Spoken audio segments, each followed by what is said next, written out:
风台连续剧，今仔是4月29日，上映的是4月风台声渐渐消失了。节目开始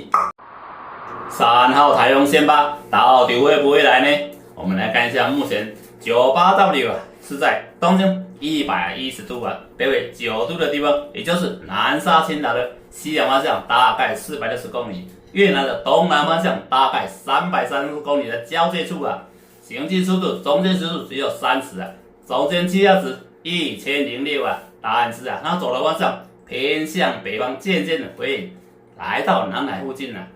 在这里是不是会产生3号台风先发呢？就看它日落的程序不过在过去的20小时，我们可以看到它由开始非常浓密的云系变成淡薄的云系现在比较稀少所以它要成为台风的胚胎还要经过的一段时间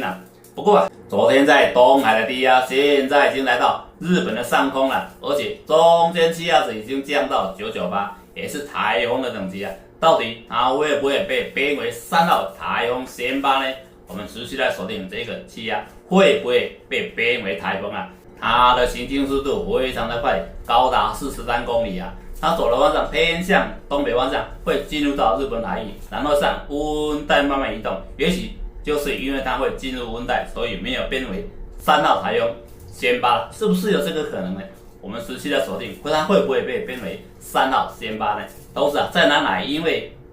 98W它的强度没有很强稀稀疏疏的所以它是不是会成为一个台风，还是值得我们来观察。同时在菲律宾以东也是会生成一个低压，这个低压也会一直靠近98W，到底它们两个之间会不会产生什么样特别的微妙关系呢？就像连续剧一样，产生了三角关系呢？请继续收看竹先生看向气象和日文星下集讲98S，拜拜。